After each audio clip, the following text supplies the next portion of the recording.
kepada Bapak Presiden atau siapapun yang akan menjadi presiden. Ini adalah risalah cinta kami kepada Pak Presiden. Ya, kalau mendengar alhamdulillah, kalau tidak mendengar Allah perdengarkan ke hati, biarpun telinganya tidak mendengar. Atau calon presiden, ketahuilah bahwa jabatan kepresidenan itu sangat terbatas. Apa artinya satu kali naik, dua kali naik, ujung-ujungnya adalah kesengsaraan yang panjang di akhirat nanti. Maka mumpung Allah beri kesempatan untuk naik surga tertinggi, maka hendaknya Pak Presiden atau para calon presiden itu, apalagi yang mereka adalah benar-benar ahli la ilaha illallah, termasuk Pak Presiden kami yakin ahli la ilaha illallah, orang beriman. Perhatikan keimanan tersebut. Jadikan jabatan presiden ini adalah untuk selamat di akhirat.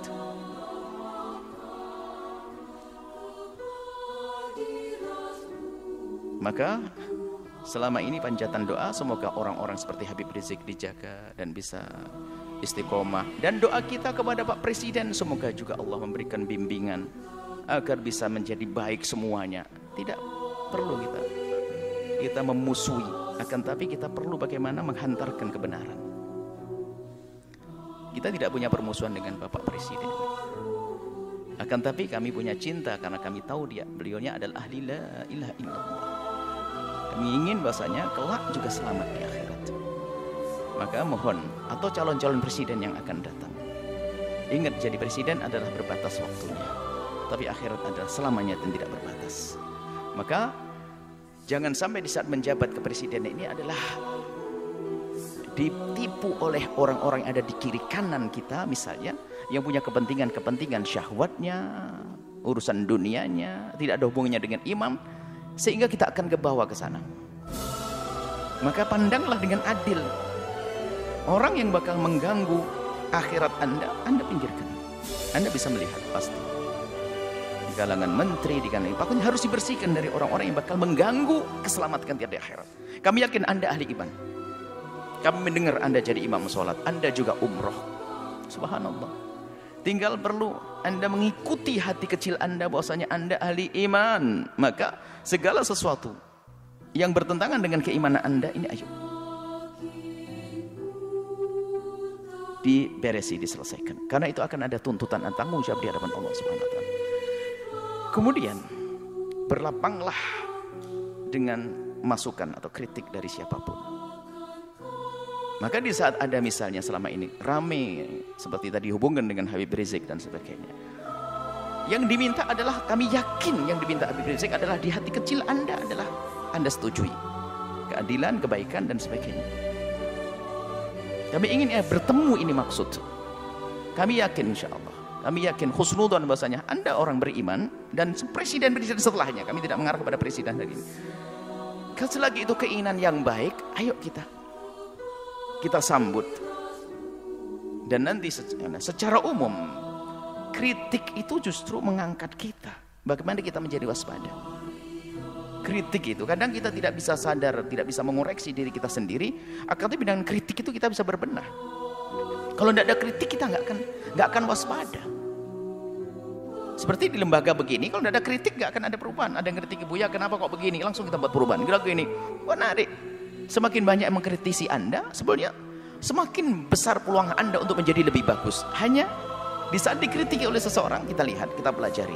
Lalu bagaimana? Yang mengkritik itu sendiri diajak untuk menyelesaikan bersama. Karena yang mengkritisi biasanya punya bahan, punya modal untuk menyelesaikan masalah. Seperti ini. Ini adalah kepada pemerintah. Jangan menuruti orang-orang yang hanya menuruti hawa nafsunya. Anda akan rugi.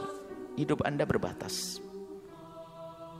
Hidup Anda berbatas. Kita tidak rela ahli la ilaha illallah di alam barzah mendapatkan seksa dan di padang mahsyar tersiksa di akhirat tersiksa. Tapi surga kan untuk semuanya. Surga untuk ulama, surga juga untuk presiden kalau mau. Inilah, maka kalau seandainya kesadaran semacam ini hadir, gak akan ada ontran-ontran semacam ini. Semuanya aman tentram. Semuanya aman tentram.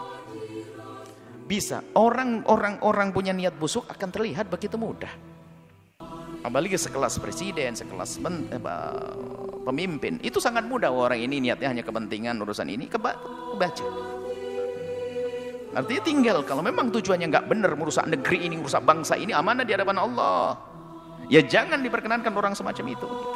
Jujur, bukan karena hawa nafsu, bukan hanya mempertahankan kekuasaan. Biarpun kita pertahankan, akan berakhir ini kekuasaan. Kalau tidak kita pertahankan dengan cara yang benar.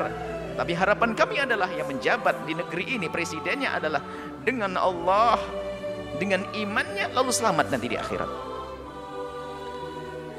Maka demo-demo yang selama ini Anda dengar, Anda perhatikan, Anda sambut sebagai seorang bapak ngayomi anak, sebagai seorang presiden, apa sih yang ayo diskusi yang baik. Seperti itu. Jadi selagi itu yang diminta hal yang baik, jangan ditolak. Kecuali dia minta jelek, minta membuat, mestinya ya harus ditolak itu. Perusahaan yang haram, perusahaan merusak, perusahaan ini, perkumpulan merusak.